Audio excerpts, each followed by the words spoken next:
Assalamualaikum warahmatullahi wabarakatuh. Terima kasih atas kehadiran Bapak Ibu sekalian pagi-pagi ini. Pagi yang cukup cerah, saya lihat di luar dan di Ancol, jadi suasana cukup menyenangkan dan menyegarkan. Pagi ini kita akan memulai sesi ini dengan penyegaran dari Bapak Anung dari Dirjen Kesehatan Masyarakat. Saya sendiri Pungkas Bajuri Ali, saya adalah Direktur Kesehatan dan Gizi Masyarakat Bappenas. Kami di Bappenas juga yang sering bertanggung jawab dengan masalah gizi dan juga masalah STBM. Dan pagi ini kita akan mendengarkan paparan dari Bapak Dirjen bagaimana gizi, pendekatan gizi yang selama ini kita sudah upayakan untuk lintas sektor, keterkaitannya terutama dengan air bersih dan sanitasi. Jadi ada resolusi baru dari WHA, bukan baru, sudah agak lama, tahun 2011, yang merekomendasikan approach yang bersamaan. Jadi pendekatan gizi dan air dan sanitasi harus bekerja bersama, karena kalau kita lihat penyebab masalah gizi tidak hanya masalah kekurangan asupan atau feeding practice, tapi juga masalah lingkungan, masalah kekurangan gizi. Sebagai contoh kita lihat salah satu kasus yang paling gampang adalah di Sigi, di Poso dengan sistosomiasis, itu ada juga salah satu yang mendukung, yang menyebabkan kekurangan gizi karena infeksi cacing dalam tubuh bayi, dalam tubuh anak, itu juga menyebabkan kekurangan gizi. Jadi air ini sangat dekat sekali dengan gizi, sehingga di dalam gizi ada istilah intervensi spesifik. Intervensi spesifik itu yang langsung memberikan makanan kepada gizi, kemudian ASI dan lain sebagainya. Satu lagi adalah intervensi yang bersifat sensitif, yang tidak secara langsung mendukung perbaikan gizi. Salah satunya yang paling dekat adalah air dan sanitasi. Bersama ini kita akan dengarkan paparan dari Bapak Direktur Jenderal Kesehatan Masyarakat, bagaimana kaitan dan kerjasama antara WASH, Water, Sanitation and Hygiene, dan Nutrition dan gizi, yang saya kira sudah saatnya kita berkolaborasi lebih dekat lagi. Dan kami dari Sekretariat Scale Up Movement juga merencanakan pendekatan yang integratif antara WASH dan gizi. Kami persilakan kepada Bapak Dirjen untuk memberikan paparannya.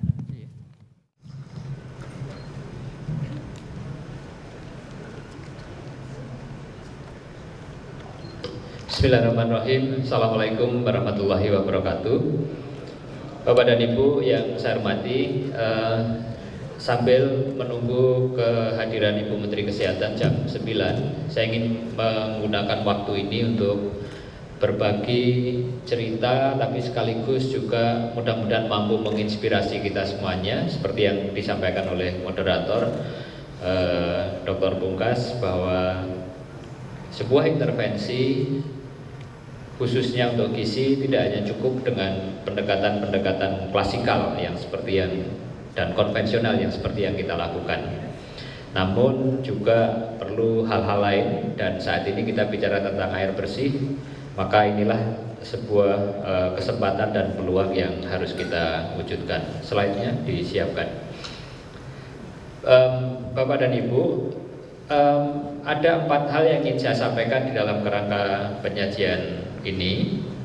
Yang pertama mengenai gambaran tentang status gizi, khususnya tentang stunting di Indonesia, kemudian faktor-faktor kesehatan lingkungan yang mempengaruhinya, dan kolaborasi dengan Kesling. Ini yang paling penting yang ingin saya sampaikan kepada Bapak dan Ibu, para peserta Rakornis STBM yang hadir pada kesempatan siang hari ini. Saya ingin memulai dengan apa-apa yang ingin saya tunjukkan mengenai proporsi stunting pada balita. Jadi kalau kita melihat bahwa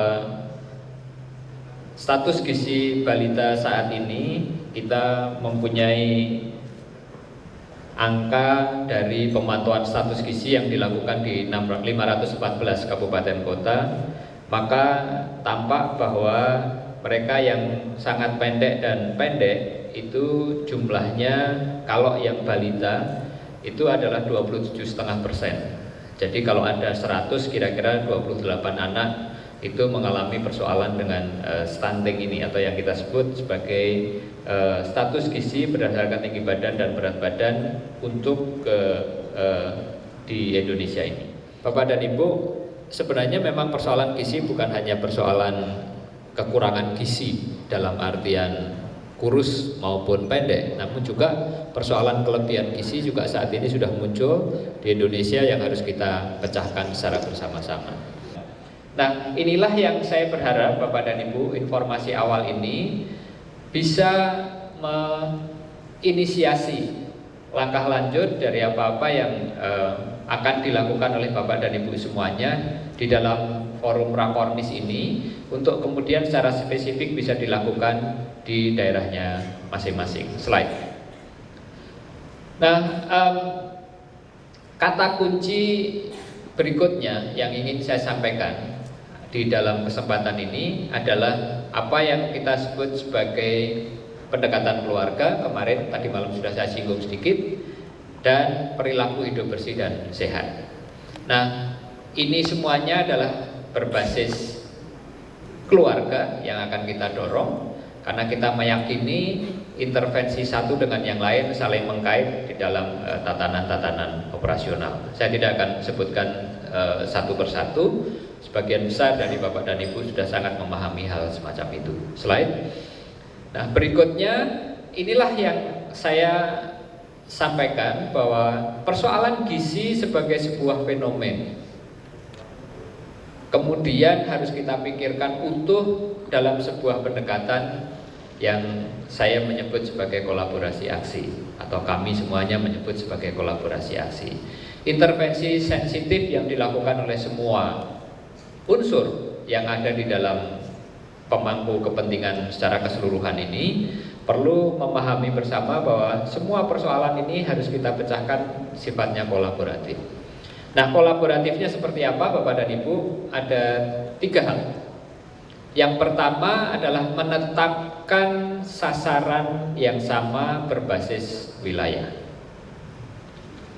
Desa, kecamatan, kelurahan. Teman-teman PU Pera punya program Kotaku misalkan. Sudah ditetapkan mengurangi daerah kumuh perkotaan, tapi sekaligus di sana juga meningkatkan akses air bersih, sanitasi, dan perilaku yang berkaitan dengan CTPS sampai kepada ODF itu sendiri atau stop buang air besar sembarangan. Jadi satu yang kita lakukan adalah fokus di wilayah yang harus kita intervensi. Yang kedua adalah intervensinya utuh.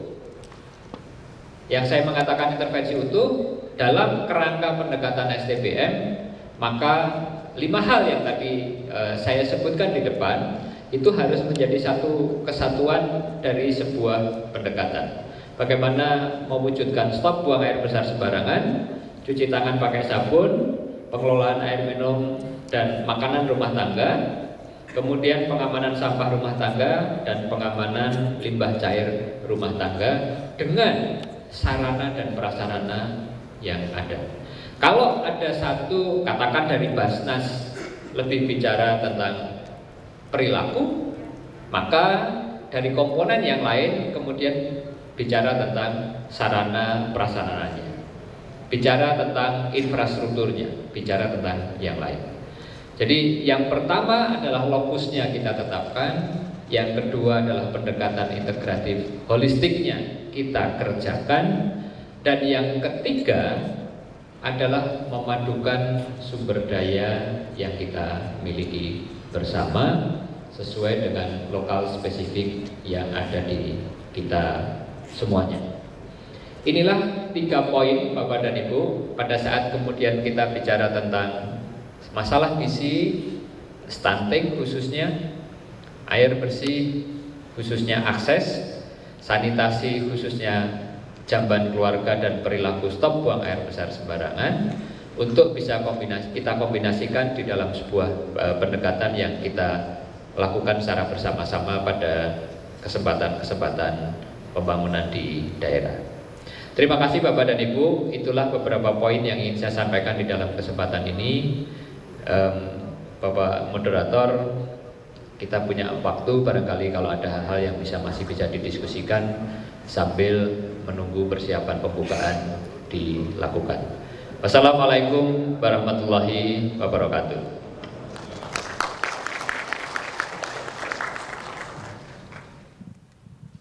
Terima kasih banyak Pak Dirjen. Jadi kalau kita lihat tadi ada 3 kunci yang sebenarnya di kalimat di belakang ini kolaborasi ini.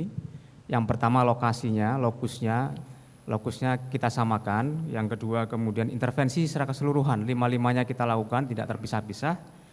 Dan yang terakhir sumber dayanya kita padukan di situ. Saya kira ini sangat penting karena gizi 1 dari 4 anak balita kita, 1 dari 4 balita kita mengalami stunting. Kami ingin membuka kesempatan apabila ingin ada komentar atau pertanyaan, kami persilahkan. Assalamualaikum warahmatullahi wabarakatuh. Sebelum saya menyampaikan sesuatu, saya perkenalkan diri, nama Subhan dari Nusa Tenggara Barat, NTB, dari Badan Amil Zakat Nasional Provinsi Nusa Tenggara Barat. Lain pemimpin tiap tahun berganti, lain pula polanya. Nah besok mohon maaf Pak Dirjen, sekarang Bapak jadi Dirjen Kesehatan Masyarakat, mungkin besok lain lagi polanya, sehingga yang Bapak terapkan hari ini tidak nyambung dengan yang akan datang. Nah, sehingga saya sebagai seorang yang tadi kebetulan bertemu sama ibu-ibu, dia bicara dari gadis tahun 86 beliau itu, bicara jamban, sampai sekarang tetap kita bicara jamban. Kapan kita bicara kamar yang ber-AC? Nah ini yang jadi masalah Pak. Karena tidak ada kesinambungan, itu yang pertama. Yang kedua, terkait dengan itu pada hari ini kami dari Basnas, kebetulan ya ada program, ya tadi saya ngomong-ngomong dengan saudara saya dari Riau ini, bahwa Indonesia cerdas, Indonesia pintar, Indonesia sehat, dan termasuk ya di dalam program kami ada namanya Basnas itu, Basnas pintar, Basnas cerdas, Basnas sehat, Basnas berdakwah dan seterusnya. Nah kaitan dengan itu, saya lihat di dalam program masalah keterpaduan kita, ini kok tidak nyambung, kebetulan kami diundang. Nah bagaimana pola pikir dari Bapak Basnas RI di forum ini untuk kita sama-sama bahas. Kami hadir untuk menekan dari, katakanlah dari sesepuh kami Basnas RI, supaya terpadu sama gatuk dengan kaitan tadi yang pertama Pak Dirjen, lokasi, yang kedua intervensi. Nah ini kalau SDM mungkin sama kita sepakat, tetapi ini lokasi yang dituju oleh Menkes dengan lokasi yang dituju oleh program Basnas secara Basnas sehat. Kemudian yang kedua, intervensinya bentuknya apa? Apakah pakai dana fisabilillah, apakah dana pakai fakir miskin, atau pakai dana apa? Ini perlu ada keterpaduan. Terima kasih. Assalamualaikum warahmatullahi wabarakatuh. Terima kasih. Assalamualaikum warahmatullahi wabarakatuh. Saya Rihamadi, Basnas Provinsi Sulawesi Tenggara, Kendari. Pak Dirjen yang kami hormati dan hadirin sekalian, saya bergembira tapi sedih melihat tadi data-data yang Pak Dirjen sampaikan tentang provinsi saya Pak Sulawesi Tenggara mengenai hal yang kita bicarakan. Saya sudah catat ternyata sama pendapat pengetahuan Bapak-Bapak yang kami di daerah mengenai baik gizi, baik jamban keluarga maupun yang masih buang air sembarangan, masih air desa-desa, terutama air bersih Pak. Sulawesi Tenggara itu sekarang 17 kabupaten, jadi 2 kota dan 12 kabupaten. Seluruhnya tidak ada air bersih yang bisa dikonsumsi. Ya saya bertanggung jawab Pak bicara begini karena saya ini 10 tahun di situ, membuat anggaran yang tidak pernah diterima. Saya bilang kenapa tidak pernah 10% Undang-Undang 36 tentang kesehatan ini. Anggaran pendidikan tidak pernah sampai 20%, nanti belakangan itu ditambah honor, ditambah ini, gaji ditambah, tunjangan, baru bisa. Jadi tidak pernah bisa kita selesaikan masalah, terutama di bidang kesehatan Pak. Kita sudah seminar kemana-mana, ya hasilnya begitu. Jadi saya kira ini Pak, mudah-mudahan ini, kebetulan Bapak-Bapak sudah tahu juga hanya masalah daerah begitu, dan mudah-mudahan ini data-data ini akan bagaimana pihak pemerintah, pihak negara bisa mengkoordinasikan itu. Sehingga tidak hanya kita berseminar atau hanya kita bicara begini, tapi ada tindak lanjut, ya, ada kolaborasi yang betul-betul nyata di lapangan. Ya, ada aksinya kita itu, jadi aksi bersama itu bagaimana caranya bisa dikoordinasikan di daerah. Karena nanti orang kesehatan ini kalau pulang dia bicara, tidak ada yang perhatikan. Terutama di TPAD Pak, tim anggaran pemerintah daerah. TAPD bicara, dia bilang tidak usah bicara, ini anggaran sekian. Atur saya gajimu dengan pembangunannya sekian-sekian. Ini susah sekali Pak. Dan itu pola itu saya tidak tahu ini yang baru-baru tahun 2017 Pak, tapi sampai 2016 saya masih di situ. Ya begitu-begitu. Terima kasih Pak Dirjen. Assalamualaikum warahmatullahi wabarakatuh. Assalamualaikum warahmatullahi wabarakatuh. Yang terhormat Pak Dirjen dan seluruh peserta Rakornas. Saya Yusrijal dari Dinkes Aceh Pak. Saya singkat saja Pak, senang menyingkapi mendengar kata-kata Bapak. Ada 3 kata kunci nampaknya yang perlu kita terapkan. Yang pertama menerapkan sasaran yang sama antar komponen sehingga ini berhasil. Kemudian intervensinya mesti utuh. Dan yang ketiga adalah dengan memadukan sumber daya yang dimiliki. Sisi lain Pak yang kami lihat tadi dari data bahwa ada provinsi-provinsi yang memang masih merah atau masih berbeda dengan daerah lain. Untuk secara nasional Pak, ada nggak perlakuan khusus untuk sehingga ini percepatan dilakukan sehingga yang masih merah bisa menjadi kuning dan bisa menjadi hijau. Itu mungkin menyikapi kondisi yang dari Bapak barusan yang nomor 2 menanyakan. Terima kasih Pak, perlakuan khusus ini mudah-mudahan bisa menjawab di Rakornas ini. Assalamualaikum warahmatullahi wabarakatuh. Memang betul Pak, instrumen yang dulu di dalam kerangka konsep perbaikan gizi, kita dulu punya upaya perbaikan gizi keluarga UPGK dengan struktur-struktur yang ada sampai kepada kegiatan-kegiatan operasional itu kemudian tidak dilanjutkan ya, walaupun saya juga termasuk pelakunya gitu Pak. Artinya saya di Puskesmas kan sejak 1985 masih ngalami betul hal itu, hal-hal baik yang sebenarnya bisa kita lakukan dan kita yakini kebenarannya pada saat itu. Nah inilah tantangan kita, mohon maaf Bapak, jadi justru disinilah kita pengen hal-hal semacam itu kita ungkap dan kita bangkitkan lagi.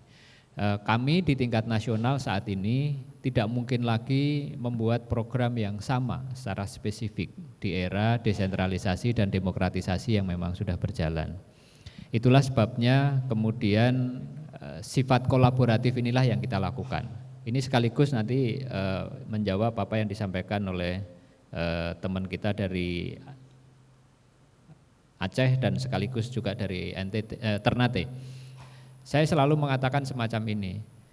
Dulu Pak, saya ngomong dulu, jajaran kesehatan itu masih bisa membuat jamban diserahkan ke masyarakat, air bersih, pompa itu diserahkan ke masyarakat. Ya, di era yang zaman dulu. Pada saat itu itulah yang diyakini yang terbaik. Tapi dalam mekanisme sekarang itu menjadi tidak tepat untuk dilakukan. Karena ada standar, ada strata-strata kewenangan yang harus kita kerjakan secara bersama-sama. Nah, apa yang kemudian pernah kita diskusikan dengan teman-teman dari Basnas di tingkat nasional bersama dengan Menteri Kesehatan, bagaimana kemudian kita melihat sebuah potensi, katakan ya, zakat dengan segala dinamikanya, infak dengan segala persyaratan dan kriterianya, ini kemudian kita bisa lakukan untuk hal-hal yang semacam ini. Waktu itu kami bersama berpikir bagaimana kemudian ada fatwa atau pendapat ahli yang kemudian mampu atau bisa menggunakan hal-hal semacam ini untuk kepentingan kemaslahatan umat di setiap level dengan persoalan yang lebih spesifik yang kita lakukan. Saya dari NTB kemarin, mudah-mudahan ada teman-teman dari Kementerian Desa yang juga hadir hari ini. Dana desa yang sudah disiapkan di tingkat desa, tadinya dilakukan dengan mekanisme perencanaan yang di tingkat desa bisa untuk mengintervensi jamban air bersih di skala rumah tangga. Tapi ada unsur pemeriksa kemarin, Pak Pungkas, saya sudah sampaikan ke Pak Pungkas dan Pak Deputi. Ada unsur pemeriksa yang mengatakan ini nggak bisa, dana desa ini adalah dana untuk komunitas, untuk masyarakat, nggak bisa dipakai untuk intervensi individu-individu. Ya, padahal ini memang direncanakan betul oleh masyarakat. Itu di NTB. Ya. Nah, besok insya Allah Pak tanggal 29 kami ke sana dengan Bu Menteri, bersama dengan ketemu Pak Gubernur untuk mencoba mendorong lebih lanjut ya, beberapa hal yang sifatnya spesifik semacam itu. Sementara di tempat lain tidak ada masalah Pak untuk hal yang sama dilakukan. Nah, ini kan tantangan bagi kita semuanya untuk menyempurnakan dan atau memperbaiki itu. Tapi memang saya setuju Pak bahwa kita tidak boleh melihat sebuah proses yang kita yakini kebenarannya dan outputnya sudah bisa kita rasakan hanya dari siapa, tapi seharusnya adalah dari sebuah proses yang kita kerjakan itu. Jadi artinya ya jangan ngomong karena dulu pemimpinnya ini maka begini, sekarang pemimpinnya sudah ganti maka sekalipun itu baik ya harus kita tinggalkan. Itu sebaiknya memang tidak kita gunakan semacam itu. Kemudian Pak Rinaldi dari Ternate, Sulawesi Tenggara, Kendari, terima kasih.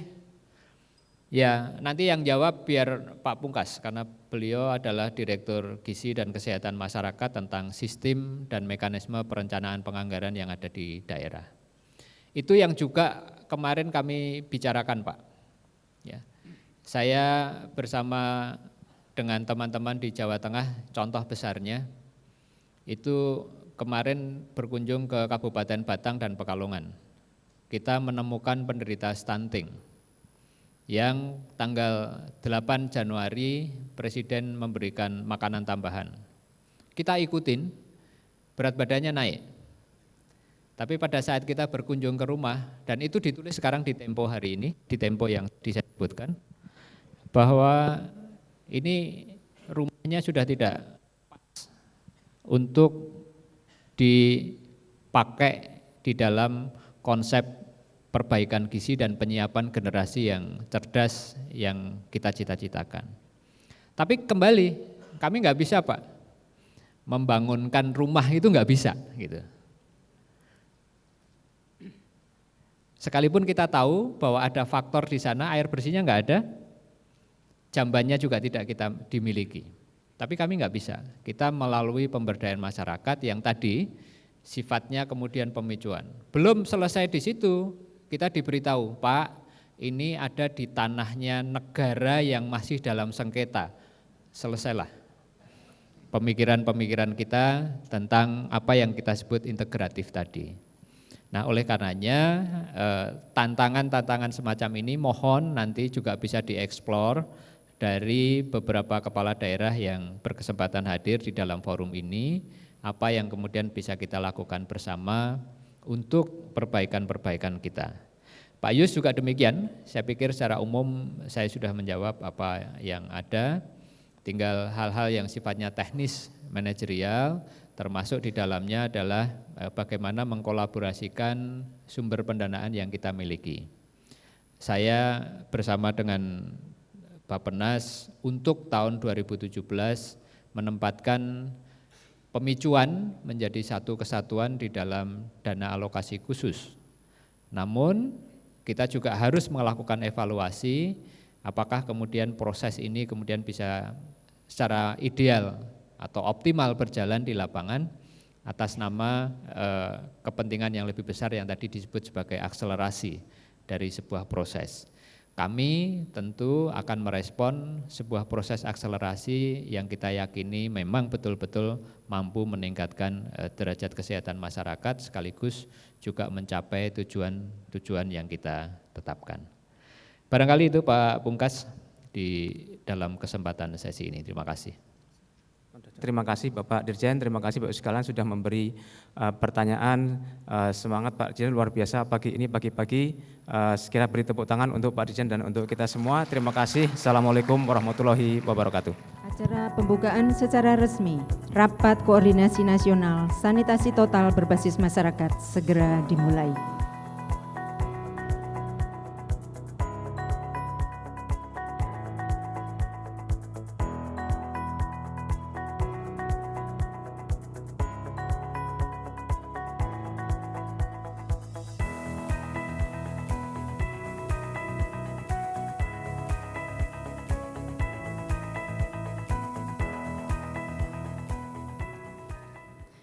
Menyanyikan lagu Indonesia Raya. Hadirin dimohon berdiri.